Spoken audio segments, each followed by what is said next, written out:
All right, good morning, everyone, to the remote Hanukkah Shabbos edition, Motzei Shabbos edition, Sunday morning of our Daf Yomi Shiur. We are sponsored for the week by Yishai and Rebecca Schwartz. Lili Nishmas Nachman ben Avram Shlomo. It's his grandfather's yahrzeit. The neshama should have an aliyah, and we are amidst a great new piece of Gemara dealing with washing clothes. We talked a little bit about it. We started the new parak on Wednesday, that when blood of achatos, this is a rule specifically of achatos, the blood of achatos gets onto the garments of the Kohen, he has to wash it off, right? Yehuda, you have a question already. I hardly said anything. Yeah, go ahead. No, it's not a question. Speaking of washing clothing, today's Rosh Chodesh, so it's very appropriate for this one. Yeah. Okay, so good. So you can wash your clothing. And it's always a good idea to wear clean clothing in any event. Another Daf Yomi tip. Um, every now and again, I come up with a good tip to be able to take home. And so what do you call it? So this requirement applies to the chatos chitzonios. That's the regular korban chatos where the blood is offered on the outer mizbeach. And that we had presumed, according to this first opinion, which was Reish Lakish Mishum Bar Kapara, he had said that that was what the pasuk was talking about. The main chatos being described in the psukim that talk about washing garments are the outer chatos where the blood is being applied to the outer mizbeach. And then we included also the blood on the inner chatos of the chatos where the blood is applied on the inside of the heichal, right, applied towards the curtains. That blood, if that gets on garments as well, that also needs to be washed. The excluded korbanos were the bird chatos. Blood of a bird chatos gets on the garment, does not be washed off. And so then we had said, well, how do you know to include? We had one pasuk that included. We had one pasuk to include one, and a pasuk to exclude one. And we said we had pasuk Toras, which included everything, Zos to exclude things. And we said we've got to include something, we've got to exclude something. So the Gemara wanted to know, why do we include one and exclude the other? Which one did we pick? And we decided that the chatos pnimios, the inner chatos, is similar to the outer chatos in 5 or 6 different ways, whereas the bird chatos is only similar to the outer chatos, to the animal chatos, in 1 or 2 ways. And so therefore, since there's more ways that the inner chatos and the outer chatos are compared, the inner chatos and the outer chatos have the same law as regards to washing the blood off the garments, and the bird chatos does not. That was attempt number 1 to explain how this drush works, how this drasha works. And now we're up to Rav Yosef Amar. As Yehuda said, that Yosef is going to give an alternative reason why the pasuk we're going to exclude bird chatos. Sorry, I still have a cough. Rav Yosef says, Amar Kra, Yochlena lezu velo la'acheres b'ne'acholos. He says that the pasuk says, Yochlena.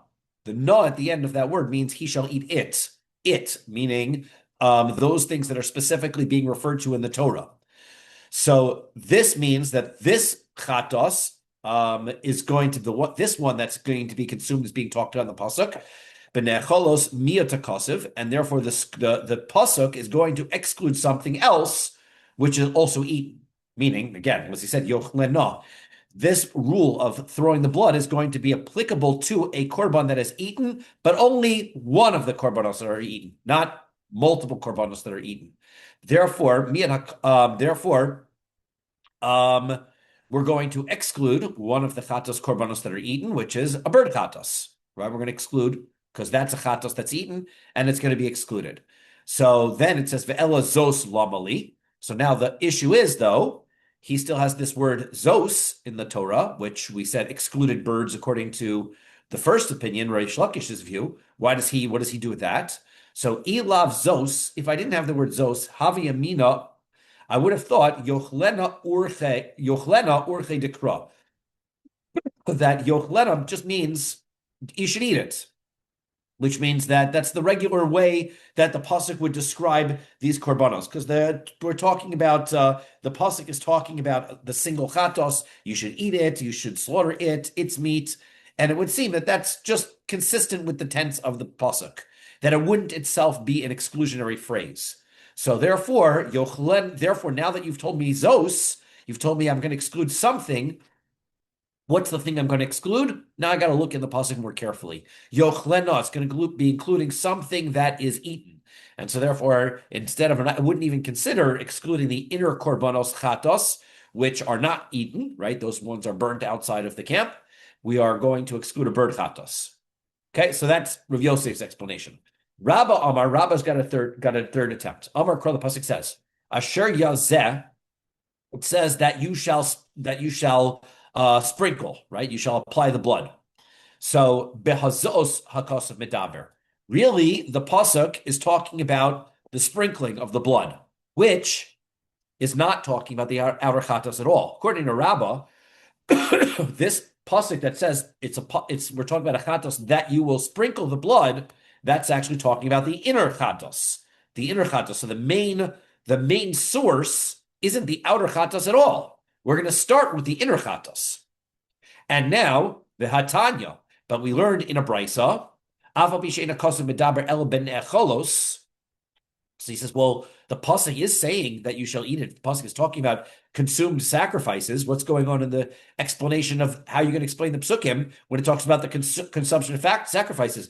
If you're holding that it is talking about the inner korbanos chatos, there's nobody consumes the inner korbanos chatos. So the answer is le'inyan marika ushtifa.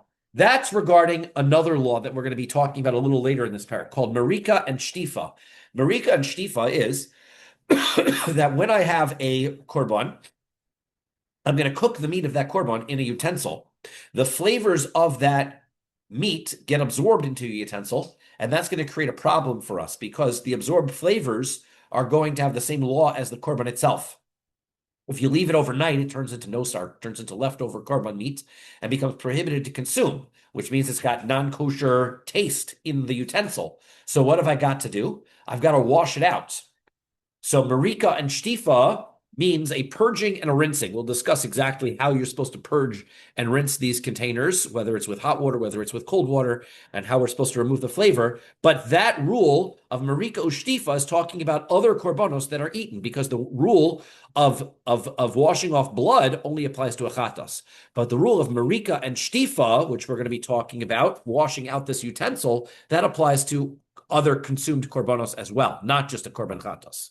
Of a li'inyan kibus, but when the pasuk is talking about washing the garment, asher yazek ksiv, the pasuk says that you will sprinkle. Therefore, the pasuk is talking about two different things, even though they're just a couple of psukim apart, right? The part of the pasuk that says you shall sprinkle is talking about the inner korban chatos. That is talking about washing the garment. And then the part of the pasuk that's talking about eating korbanos, that's talking about the rules of marika and shtifa, which is a separate rule altogether. So ihachi, if that's the case, echad hanecholos ve'echad hapnimios, echad hapnimios ve'echad hanecholos miboile. If that's the case, then how come when our Mishnah lists and says, here's the rules, it says the rule is that the ones that are eaten have the same rule as the ones that are korbanos that are made inside. But if the source is the korbanos that are made inside, it should say it the other way around. It should say that just like the ones that are inside, you have to wash off the blood, so too the ones on the outside. So the answer is Tani echad apnimios ve'echad echol. So you got to change the text slightly, not the end of the world. Make the text that way, that we're going to make it so that the source is the inner korbanos. Once we know that by the inner korbanos you have to wash the garment, so too by the outer korbanos. Iachi chatas of nami. So if that's the case, so then why don't we include the bird chatas also? So that we're going to get back to our old miyut again. Miyut rachmana zos. We have the word zos to tell me to exclude something. Iachi chitzona nami lo. If that's true that you're trying to exclude something, why do we exclude the outer korbanos as well?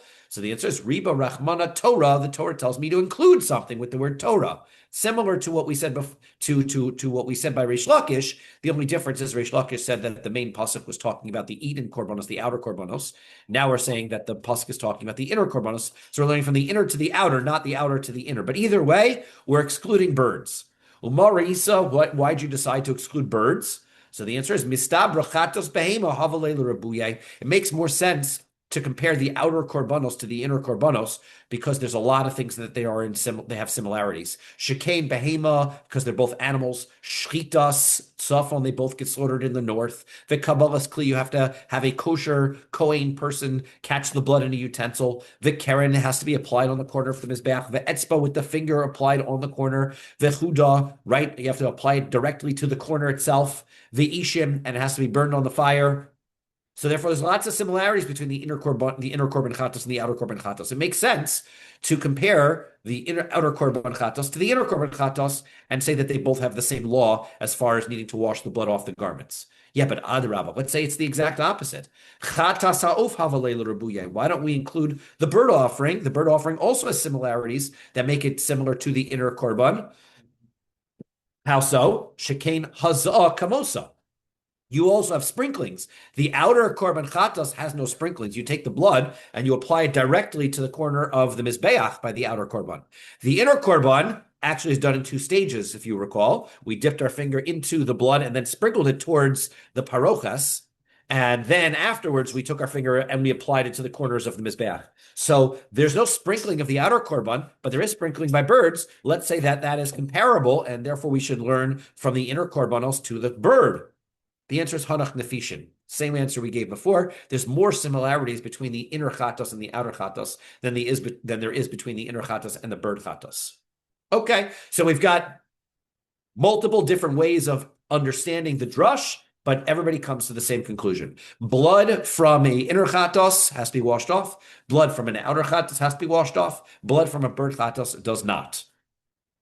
Boi Rabbi Abin. Rabbi Abin asked the following question. Chatas of shechnis dama b'tzavara bifnim mahu. Okay, so now a separate question, right? Rabbi Abin wants to know if you have a bird chatos, if the blood is still inside the neck of the bird, right? And you walk into the heichal. So what is the rule in that circumstance? As we know that walking into any outer chatos that goes into the heichal becomes nullified. We had learned that before, right? If you take some of the blood from an outer chatos and you walk into the basam into the heichal with it, so it nullifies, ruins that blood. But that's only once the blood has been caught and is in a service utensil, right? If you've got the blood sitting in a bowl ready to be sprinkled, and you take that blood and you bring it into the chatos, into the if you take that blood and you bring that into the Beis Hamikdash, then that's going to nullify that. It's going to ruin that blood. What about a bird blood? The bird blood, right? The bird blood doesn't need to be put into a utensil. So the question that we're asking is, if it's still in the neck of the bird, which means it's ready to be sprinkled. So what happens now? So here's the two sides. Do we say that when it's still inside the neck of the bird, it's like it's in the utensil by an animal korban, in that it's ready to be sprinkled? And therefore, if it goes into the heichal, it's nullified. Odilma kitzavar behema, or do we say that the neck of the bird is the same thing as the neck of the animal? Well, neck of the animal, if you take an animal that has the blood inside of the neck into the heichal, that does not nullify the blood, because the pasuk says, midama amar Rab Chmana velo bisara. The Torah tells us that from the blood of the animal, if the blood from the animal comes into the heichal, then it nullifies the blood, but not if it's in the meat of the animal. When the blood is still in the side of the animal, the neck of the animal, still not considered blood by itself. It hasn't been separated from the animal yet. So therefore, blood from an animal that hasn't gone into the utensil yet isn't nullified if it goes into the heichal. So the question is that the same thing by a bird or not? So Toshma, come and listen. Pirkasa ve'nichnasa lifnim. If you have punctured you've done your malika on the bird. So now the question is, right, you've done, and the bird chatos has pirchasa v'nichnasa, it convulsed, right? You have birds, they get up and they walk around after they've had their shchita done to them. That's a common thing by birds. They have the nervous reaction and they walk around with their heads cut off. It's a famous right, running around with a chicken with its like a chicken with its head cut off. That is another good Daf Yomi phrase to use in your regular daily interactions with people. And so, let's say this bird goes running, and it goes into the heichal, and then it leaves the heichal, comes back outside. Kshera. So that's kosher. Doesn't ruin the bird. So that means that if the bird went in and out by itself, it's kosher. That means the Gemara wants to derive ha hichnisa psula. If a Kohen would have brought the bird, picked the bird up and brought it in, that would have ruined it. The only reason why this blood is acceptable is because it went in and did it by itself. Right? If a Kohen would have brought it in, that would have ruined it. So, ulatame, well, according to what you're saying, if that's correct, right? Maybe that's not the derivative to you should derive. I might have thought that, hey, even though it went into the Beis Hamikdash, even though it went into the Heichal, it's still acceptable. Maybe that's what we're trying to derive from here. Ulatame, according to your reasoning, gabe kodche kodshim. Think about what it says in the circumstance of kodche kodshim offerings, the holy of holy offerings. Diktani, it says, pirkasa v'yotza l'dorom. Let's say we have an animal that is kodshei kodshim, korban chatas, korban osham, nola, and I have to do the shechita on it in the north side of the courtyard. And while it's being shechted, the animal convulses, and its limbs go into the south side. So we had learned in that circumstance, if it went into the south side, v'chazra, and then goes back into the north side, kshera, it's fine. So hotzia psula. What you're suggesting is that the way to interpret that is if it convulsed on its own, that's why it's acceptable. But if the animal would have been picked up and brought to the south side of the Azara, it would be no good. Well, but that's not really correct, because once the animal has been shechted in the north, there's absolutely no prohibition against anything of it coming into the south, right? The only prohibition is leaving the Azara altogether. You have to do shechita in the north. And now that the shechita is done in the north, if the person would have picked it up and bring it to the south, that's not going to nullify it. So how are you supposed to deduce? Sorry. Having a rough throat morning. How are you supposed to deduce from the fact that if it convulsed, it's still acceptable, that if you would have picked it up, it would be unacceptable, when that's not true? If you would have picked up an animal that you shechted on the north side and brought it to the south side, it's for sure acceptable still. Ella, rather, what's the point of that statement in the Mishnah?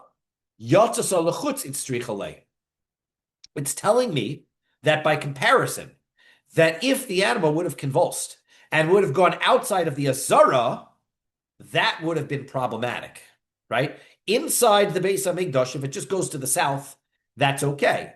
But if it would have convulsed, if you shechted it close to the door to the outside of the Azara, and the animal convulsing went outside of the Azara, that would have been a problem, because outside of the Azara nullifies the meat. That's the point that it's trying to make. So hachanami, so that's the same thing that's going on by this chicken without its head, this dove without its head, right? If it runs into the Beis Hamikdash and it comes back out, it's kosher. Because why? It's trying to tell me that if that same thing were to happen and the bird were to go outside of the courtyard and then come back in, it would be no good. That's what it's trying to tell me. So therefore, it doesn't tell me anything about what we're trying to learn, which is that a Kohen who intentionally brings the bird into the Heichal, whether that blood is nullified or not. It doesn't help me answer that at all. Boi Rabbi Abin. Rabbi Abin asked the following question. Nitzpa, nishbach ala ritzpa, the osfa mahu. So he says, let's say the blood from the bird chatos, now we're just describing other distinctions and differences between the bird chatos and the other chatos offerings. That's why I guess where the connection here is, right? If I've got blood from a bird chatos that goes on the floor, the osfa, and now I gather it up, mahu, what would be the halacha in that case? So, do we say, well, let's remember what the rule was by an animal, right? By an animal, you do shchita. If the blood goes into the utensil, then it is considered kosher for the next step. If the blood goes out of the animal onto the floor, it's now no good. If it went onto the utensil and then the utensil spilled on the ground, you can gather that blood up and put it back in the utensil and you're okay. So when it comes to the animal, it has to go into the utensil first in order for you to be able to pick it back up and put it back in the utensil. What's the rule by the bird? You don't need the utensil. So therefore, if the blood goes out of the bird's neck and gets on the floor, what's the rule? Since by the bird there is no utensil, hilkach osvu v'kosher, therefore, just pick the blood back up and put it in, and you're fine. Right? You didn't need a utensil, so therefore the lack of utensil wasn't really a problem.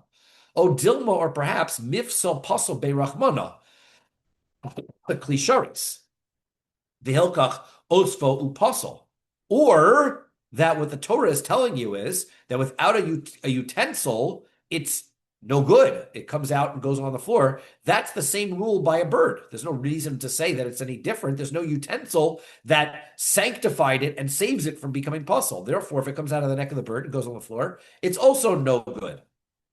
So, which is it? If the blood comes out of the bird's neck, goes right onto the floor, can you pick it up and put it back on the mizbeach? Is that okay? Amar Rava says, Toshma, come and listen. Yochol yehe dam chatas ha'of to'en kibus. Here's the tie back, right? You might think that the blood of a bird offering above a bird chatas needs to be washed. The blood needs to be washed. Talmud Lomar zos. Therefore, the pasuk says zos. It's an exclusion. V'sakadaitach mifsal pasel beirachmana. So now, if it was in fact true that if the blood came out from the neck of the bird and went onto the floor, it would be puzzle. So then, typically, daha ifsula be'avir kli. Then we wouldn't even have this question. Why? Because the blood would have come out of the bird and it would have gone towards the garment of the Kohen. When it was in the immediate airspace of the garment of the Kohen, it would become as though it's in the utensil, inside the utensil, and it would be nullified immediately because there is no utensil, right? If the blood of the bird goes out of the bird, goes anywhere other than the mizbeach, that nullifies it. Then since the bird's blood goes onto the garment, that blood is going to be nullified immediately before it gets on the garment. Now, we had ruled that the only type of blood that needed to be washed was kosher blood. Now it's impossible for us to have kosher blood by a bird, if this is true. So therefore, we're going to try to deduce that the blood of the bird that goes on the floor must be kosher, because that wouldn't nullify the going on the floor nullifies it. Then going onto the garment of the Kohen would also nullify it. And I would not need to have an exclusionary phrase from the Torah to tell me that blood of a bird does not need washing, because blood of a bird would always be invalid when it would be on the garment of the Kohen. So Amar Rav Huna Brei Rav Yeshua, b'madbik kli b'tzavara boi b'tzavara. I can come up with a circumstance where it doesn't make a difference, right? The answer is, what if the garment of the Kohen was right up against the neck of the bird? In which case, it never went into the airspace. Therefore, the blood of the bird was not invalidated before it hit the garment. It was still perfectly, because it went right from the neck right onto the garment. Therefore, it never got invalidated. So it doesn't really answer our question about the blood of the bird invalidating if it goes on the floor or not. So we leave that unresolved. And it isn't a conflict with our statement about why the Torah would require us to tell us that blood of a bird does not need to be washed off, because blood of a bird might be needing to be washed off only when it's kosher, and that could be a circumstance where it goes through the air, but it also might be a circumstance where it goes directly onto the garment. Okay, by meaning Levi. So Levi asks the following question: Nitas mibeged lebeged mahu. What if an animal's blood goes from one garment to the next, right? Again, our issue is that the blood, once it's nullified, doesn't need to be washed off. So let's say blood gets onto one garment, and then that garment is soaking in blood and it touches another Kohen's garment. Does the second garment need to be washed or not? Is that important?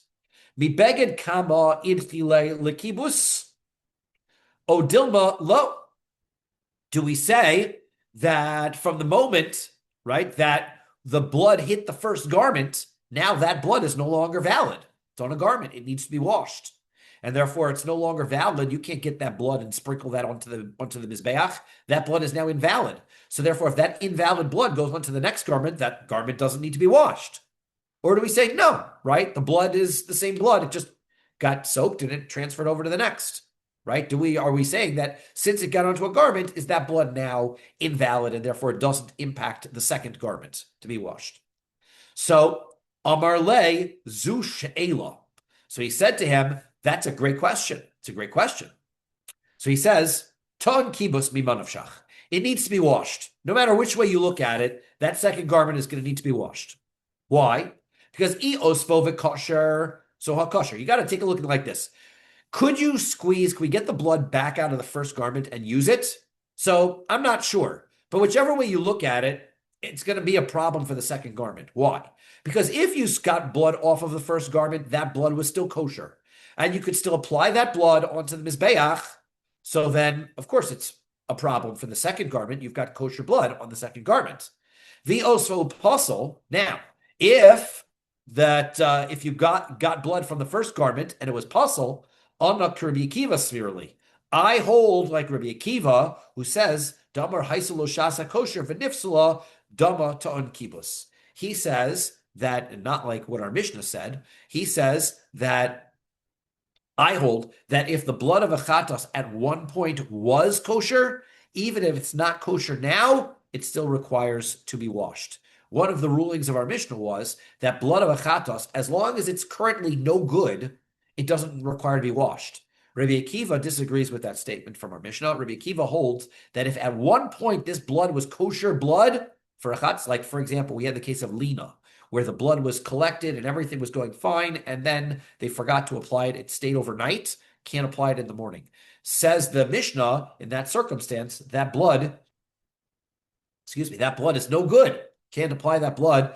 That blood is no good, and if that blood goes onto a garment, it doesn't need washing. However, Rabbi Akiva says, since it was valid for a time, it does need washing. Therefore, he says, since I hold that way, even if the blood went onto the first garment, and then that blood came out of the first garment, and that blood was now nullified because it was in the first garment, nevertheless, the second garment would need washing because it was at one point valid, and that's how I hold. Rami Bar Chama me Rav Hista. So Rami Bar Chama asked the following question for Rav Hista: Nitas al beged tamei mahu. What happens if the blood gets splashed onto a tamei garment? Right? What happens then? Because now the blood is going to become tamei as a result of it splashing onto it. Amar Rav Huda brother of Yeshua midikami boy lehachi. So if that's what you are asking, that's the question you're asking. Shma mina haisala shasa kosher v'nifsala in dama ta'on kibus. He says you must be holding that that not like Rabbi Akiva, that if the blood was kosher at one point and then became tamei, it requires to be washed. Why? Because certainly now that it's on the garment, it's tamei. So therefore it's pasul blood. So for sure it doesn't need to be washed. If you hold that once the blood becomes pasul, doesn't need to be washed. So now that this blood is on a tamei garment, for sure shouldn't need to be washed. It's already pasul. However, if you held that if it was kosher at one point, you still need to wash it, so then there's no question. Who cares if the garment is tamei, the garment's not tamei? The blood was kosher at one point. Therefore, you've got to wash it. So therefore, I can clearly see that from the fact that you're asking the question, right? What's the question? The question is, the blood wasn't pasul, it hit the garment, it became tamei while it was on the garment. Therefore, is that still going to need washing? Because it wasn't pasul, became pasul at the same time as it hit the garment. Since you're asking that question, you must be holding that it's going to need washing into that circle. It's not going to need washing if it was tamei. But if you're going to hold like Rabbi Akiva, it would need washing even if it was tamei. What difference would it make? So, hani mili bezachar zeh. So he says, no, not necessarily. This is, I might be saying that if this is the circumstance that if it became tamei and then afterwards, it splashed. Aval babas achas lo, and we're saying that if it happens at the same time, it becomes tamei at the same time, right? Then it doesn't need to be washed. Odilma lo shnor, say it makes no difference, right? It's tamei, it's tamei. Give me 1 second. I'm just going to grab a tissue.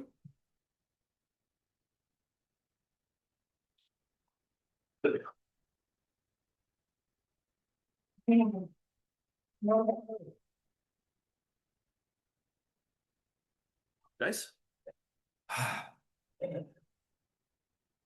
So, still getting over the cold, but better. I'm better than I was on Wednesday, if you recall. That was not. Oh yeah, absolutely. I'm It's on the going way. around. This is everywhere. This is everywhere right now. All the way. Well, now I I brought it to still, Baltimore. I still hope you feel better. I still hope you feel better, Rabbi. Of course, Thank of you. course. We'll get there. Okay, so therefore, that's his question. So Amar Lay, so he said to him, Plukta de Rabbi Elazar v'Rabbanan aliba de Rabba.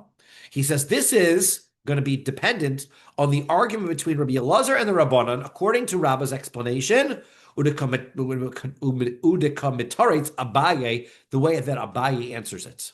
Okay, now we haven't learned any of those things yet, so hang on. Okay, Titania. Let's first of all learn this machlokas. Rabbi Eliezer holds mechatos shenitmehu. Let's say I've got water from the paraduma. I've got water that has ashes from the paraduma in it, and it becomes tame. The water with the ashes of the paraduma becomes tame. Now, mitaharin. They still, if you sprinkle that blood onto somebody who's tame mace, it still makes the person who's tame mace tahor. Interesting, right? Even though the water itself is tame, right? It can still make a person tahor. Shaharei, how do I know that? Nida mazin oleha. Because the rule is that if a woman is a nida, she's tame, right? And she is trying to become tahor from being tumas mace, you can sprinkle the water from the paraduma onto her. Now, as soon as the water touches her, it becomes tame because she's a nida, so therefore it becomes tame. So if the water was tame, it wouldn't make a person tahor. How could she become tahor? Because the water becomes tame as soon as it touches her. The answer is, Rabbi Elazar says, that the water can become tame and it can still make a person tahor. Not an issue. The Amar Rabba, now, Rabba says about that, Rabbi Eliezer Beshitas Rabbi Akiva Rabbo Amra. Rabbi Eliezer is holding within the opinion of Rabbi Akiva, his Rebbe. The Amar Havaras Kli Al Gabe Makom Tame Kemunach Dami. Rabbi Akiva has a opinion that when you bring a utensil over something, then rabbinically speaking, we're going to consider that kli to be at rest, and the tumah is going to transfer, even though that kli never came to rest over that thing. What are we talking about? Ditznan, here's what we're talking about. So I have a lot of things that we're building up here. Ditznan, here's the Mishnah. Haya omeid chutz l'tanur. Okay, person was standing in his house. He's got an oven. The oven's against the wall. On the other side of the oven is a window. Okay? V'sheretz bitanur. Inside of his oven, a tame creature falls in. So he's got a dead creature in his oven that transmits tuma. So his oven, the interior of his oven is now tame. V'hoshit yado lechalon. He reaches over this oven to the windowsill. V'notol es halogin. V'hiviru al pitanur. He goes and he grabs this container of oil that he's got over there, and he brings it back towards himself, transferring it over the oven, which was in between him and the window, right? He reaches over, picks it up, pulls it as he's going towards himself. It goes over the airspace of the oven. Rabbi Akiva mitame. Rabbi Akiva says that oil is tame, even though it didn't go into the airspace and rest inside of the oven. Rabbinically speaking, we're worried that we don't want him to do that, because he might put it down and make it tame. Therefore, Rabbi Akiva says, midirabanan, it's tame anyway, even though it didn't come down. He didn't put it down. V'chachamim mitaharin. And the chachamim say, no, what are you talking about? It never rested in that oven. It's still tahor. Ubeha pligi. This is what their argument is about. Rabbi Akiva savar kemunach dami. Rabbi Akiva holds that when it's in the airspace, it's as though it has landed. V'rabbanan savari lav kemunach dame. And Rabbi Akiva and Rabbanan say it's not landed. Now, take that to the application of the sprinkling of this paraduma water. The nida, the woman who's a nida, right? When you sprinkle, at what point does the water become tame? So says Rabbah, Rabbi Eliezer is going in the shita of his Rebbe, Rabbi Akiva. And that means, hold on, Yehuda, right? The issue that what happens is that as soon as the water goes over the airspace of the nida, the water becomes tameh before it even touches her. Therefore, the water is tameh, and we see tameh water can still make her tahor. Yes, Yehuda. At the same time, if the thing that was tummy touches whatever's in the oven, what does it still make it tummy? What makes it tahor? So if it depends on the item, right? You can't make food tahor, right? Food is not going to be able to be made tahor, right? If it's a utensil could go to a mikvah potentially, depending on what type of utensil it is, right?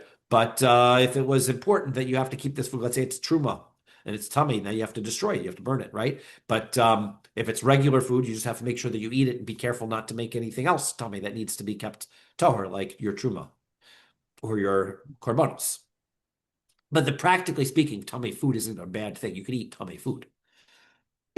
So now, the Eisve Abaye asks a question on that. He says, well, wait a second. This is where Abaye's answer becomes relevant. Mode Rabbi Akiva behazah. Rabbi Akiva would agree when it comes to sprinkling something. Shehe'avira al kli cheres tameh. That if somebody sprinkles something over a earthenware utensil that is tameh, al gabe mishkavu moshev tameh, or it sprinkles over something that's mishkavu moshev that becomes tameh by sitting on it or leaning on it, that's tuma, not something that's an ohel, right? We have different types of tuma, right? Tuma that comes by touching or by leaning or resting on it, and then we have tuma that comes under the same roof as something. So tuma that has the same roof, which is like tuma's mace, I can understand everything under that goes over it as it passes through the airspace, it transfers tuma. But he says that if it's not that, let's say it's a nida or this sheretz inside of this utensil, if somebody sprinkles something over it, so shehi tahora, it's tahor. Why? Shein l'chadavar shemetami lemala kilamata ela kazayis min hames. The only thing that really transmits tuma de oraisa from below to above is tumas mace. Tumas mace, if you have a corpse inside of a house, everything in the house becomes tummy. Everything under the roof goes up, spreads out all through your house. Ushar kol ha'ma'ahalin, and anything else that transmits tuma inside of an ohel. So, for example, asuye even hamenugas. If you have a stone from a house that has tsaras, then the stone from a house that has tsaras, everything inside the house becomes tameh. So, therefore, El Amara Abaye points out, therefore, why is something that sprinkles not, even according to Rabbi Akiva, what's Rabbi Akiva worried about? He's worried that if I pick this object up and I transfer it over something that's tameh, I might put it down. Well, if I take a baseball and I throw it across the room, once it leaves my hand, I can't put it down. It's out of my control already. Therefore, when I sprinkle something, it's out of my hands.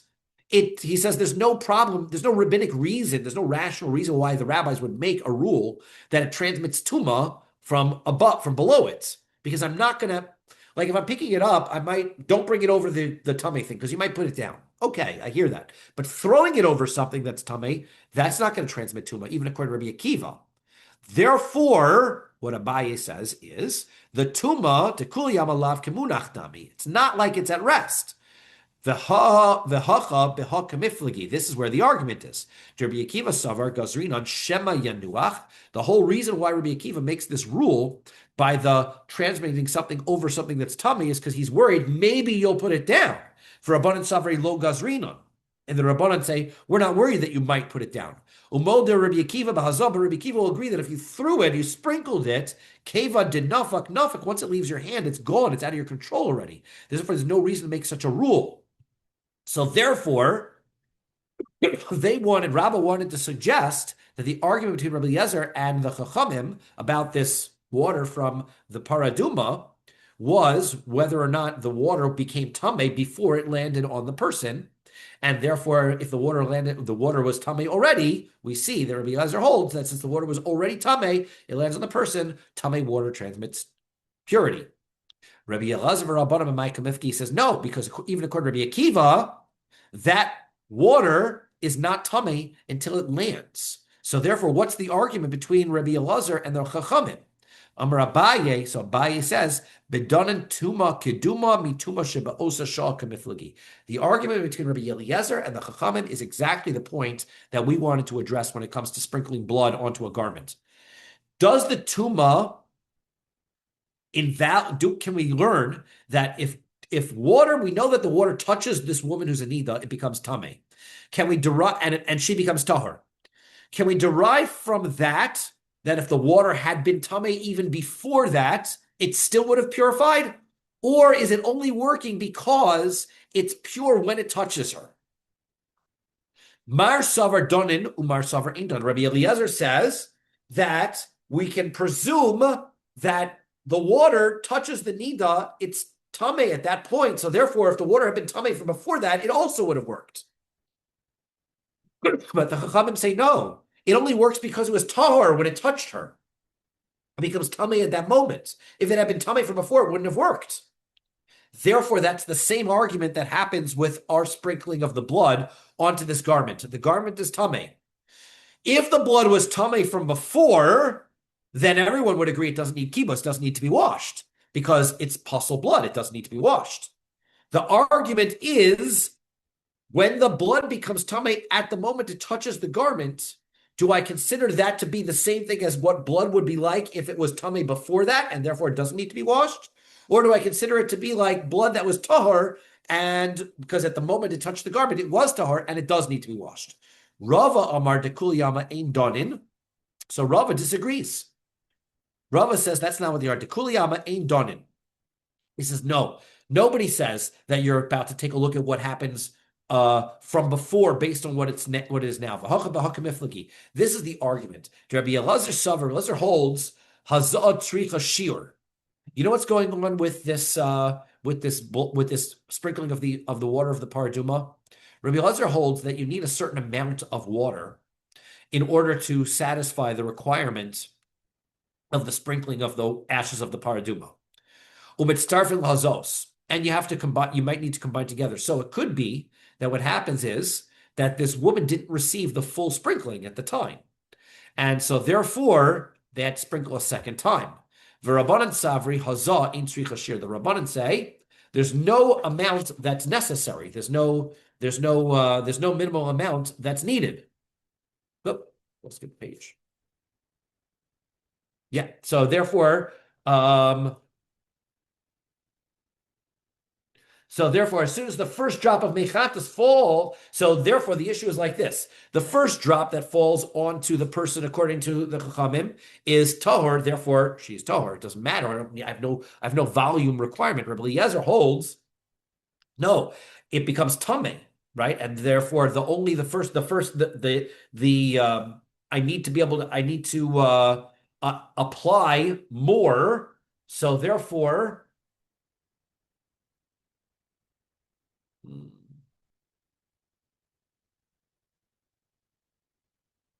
every time she sprinkles, right? So I have the why is it that she is tahor? Because even though I need tahor water, according to Rabbi, the water has to be tahor. The first drop that hits is tahor, the rest becomes tameh. Yeah, but I can still purify her. Why? Because I can sprinkle multiple times, right? More pure water each time, and take care of it that way. Whereas the Chachamim say the first drop is pure, and therefore that drop is going to purify her. So therefore, that's a different argument altogether. And according to Rava, when it would come out that Rabbi Bar Chama's case, right, of Chata's blood that splatters on the tummy garment, for sure the garment requires laundering because nobody thinks that when the tumah comes, it's the same thing as what it was like from before, right? That isn't the issue. Because according to the way Rabbah's learning it, we're not suggesting that we can learn from the sprinkling of the water of the paraduma that tummy water of a paraduma would be perfectly able to be applied, because that's not true. The only reason we're able to apply this water to a nida is because we're applying multiple drops, or not multiple drops are not necessary. But the blood is not like it was before. Therefore, since the blood is not like it was before, so in the blood case, since the blood is not like it was before, we have to presume that we have to say the blood was tahor up until this point, and therefore it needs kibbutz. It's going to require it to be washed. Okay, next issue. Chatos psula. Okay, if I've got a pasol chatos. So a pasol, an invalid chatos, does not need to have its blood laundered. The blood does not need to be washed. Tanarabanan, why do we know that from? Midama, right? You have to, this is the rule of this pasuk says, from its blood. Not all of its blood, from its blood. Midam kishera v'lo midam psula. That means that only if it's the blood that gets on the garment is kosher blood, not if it's pasul blood. Rabbi Akiva Omer, Rabbi Akiva disagrees. This part isn't our mission, right? Rabbi Akiva says, if Isol Shasa kosher, if it was kosher at one time, the nifsal and it becomes pasul, damaton kibbutz still needs to be laundered. Lo Isol Shasa kosher, but I'll tell you which one is excluded, says Rabbi Akiva. If it was never kosher, so then v'nifsala ein damaton kibbutz. Then, like for example, it was not caught by a kosher kohen in a utensil, then that blood does not need to be laundered. Rabbi Shimon Omer, Rabbi Shimon says, echad zeh ve'echad zeh ein damaton kibbutz. Right? He says either way, it does not need to be laundered. Right? It does not matter whether it had a time that it was kosher or not. It does not need to be laundered. My time of Rabbi Shimon. What is Rabbi Shimon's rationale? Right? He says, ksiv osa uksiv midama. Pasuk says from its blood, it says it, and then its blood, right? The end it's about the chat is being discussed, right? Every kohen may eat it. So it is a restrictive phrase. And then it says also its blood. So that means chad lehecha dehaisel shasa kosher. Right, that means that one of those exclusions is to tell me to exclude something that blood is pasul completely, and then a second time it's coming to exclude again to tell me even if it was kosher at one point, it also doesn't need to be laundered. For Rabbi Kiva, osa prat l'truma. Rabbi Kiva says no. That word osa comes to teach me a different rule that truma doesn't require, if I get truma into a utensil, I don't have to wash and purge that utensil in order to remove that flavor. This rule of shtifo marika that we have not discussed yet, which applies to other korbanos, that's what the word osa is talking about in the pasuk to tell me only korbanos need shtifa marika, not flavors from other prohibited foods. So if you have a utensil that a kohen cooked truma in it, a regular person could then use that pot. He wouldn't have to kosher it first. From Shimon Latame, Rabbi Shimon is going according to his own reasoning that he holds kachim kalim ein tunin mariko shtifa the koshke truma. Rabbi Shimon says I can't learn it from that pasuk because Rabbi Shimon holds in the first place not even all korbanos require shtifa marika. We're going to see his opinion in another page or two that he holds that only korbanos koche kachim require the flavors to be removed from the utensils. Even koche kalim don't. So therefore, for sure, you wouldn't even have a thought that truma would need to be shtifa. You wouldn't need shtifa and marika for truma utensils. So therefore, he doesn't need that pasuk for that. Therefore, he uses the pasuk to tell me even invalid blood that had a moment that it was kosher is also not required to be washed. Okay, next Mishnah. Nitaz minatzavar al habeged. Let's say blood splatters from the animal directly from the neck onto the garment. Ein ton kibus. You don't have to wash it. Why? Because it's not kosher blood yet until it goes into a utensil. Right? Can't sprinkle that blood as on the mizbeach until you've caught it in a utensil. Mina keren umina yesod. If, let's say, the blood the kohen touches against the side of the mizbeach and he gets blood from the corner of the mizbeach onto him or from the base of the mizbeach that has blood on it, ein ton kibus, that also doesn't need to be washed because that blood isn't kosher for sprinkling either. It's already been sprinkled. Nishbach al ritzpa, if it spills on the ground, the osfu, and then you gather it back up, ein ton kibus. You also don't need to wash that because that's also not valid for sprinkling. Ein ton kibus el adam shniskabel bekli v'roi l'hazah. The only time you need to wash the garment from chatas blood is if it is blood that is kosher that comes from the utensil itself, right? You caught it into the utensil, and then that utensil then the blood comes from that utensil onto the kohen. That's the only time. Says the Gemara, Tan Rabbanon. I might have thought that if somebody does shchita and the blood comes from the animal onto the garment, that it would require to be washed. Tamalamar, the pasuk says, Asher yazeh, that you shall sprinkle. Lo amarti ella beroy l'hazah. The only time kibus is required is when it is appropriate to be then sprinkled on the mizbeach. Tanya Idach, we have another brisa that says, Yochel nitos mina karen mina yesod, yeton kibus. I might think that if the blood was already on, the blood that got onto this garment came from the corner of the Mizbeach where the blood was applied, or from the base. Tamalomar asher yazeh. The pasuk says that it has to be sprinkled. Prat lazeh shekvar huza, which is going to exclude this blood, which is already sprinkled. So therefore, it cannot make the garment require kibus to be washed. Nishbach al ritzbach. If it spills onto the floor, so he said it doesn't require kibus. So hatu lamali, I get it. Why you keep having to tell me the same idea over and over? It's not kosher blood. You can't sprinkle it. Therefore, it doesn't require kibus. Why do you need this case? Matam kamar. It's coming to tell me the reason. Matam nishbach al ritzbah asfu ein toin kibus. Why is it that if it spills on the floor, that you don't have to wash? Lefisha ein toin kibus eladam sheskaba b'kliva roy lazaya. Because the Mishnah finally tells me because you only need it if it is caught in a utensil and therefore appropriate for sprinkling. Now, ro'i lazah, it has to be appropriate for sprinkling. Lemute mai, what is it excluding? Lemute kiba pachus mikdei hazaya beklizeh upachus mikdei hazaya beklizeh. You need the blood to be appropriate for sprinkling. Therefore, let's say two Kohanim are standing there. One catches some of the blood into one utensil, but he's got a very small amount. He doesn't have enough to be able to apply on the Mizbeach. And then another Kohen stands there with his utensil and he catches another drop. Between the two of them, they have enough blood, but in each utensil, they don't. So since they don't have enough to sprinkle, that blood, if that gets onto a garment, does not need to be washed. Because that is the qualifier for when the blood needs to be washed, is only if you would sprinkle it, if the blood can be sprinkled. Dit Tanya, as we learned in Raisa. Rabbi Chalafta Bar Shol, Rabbi Chalafta Bar Shol says, Kinish pachos mikdei hazaya, if you sanctify less than the amount that you need to sprinkle, beklizeh in this utensil, upachos mikli hazaya beklizeh, and less than the amount that you need in this utensil, lo kidesh, it is not sanctifying. Not enough.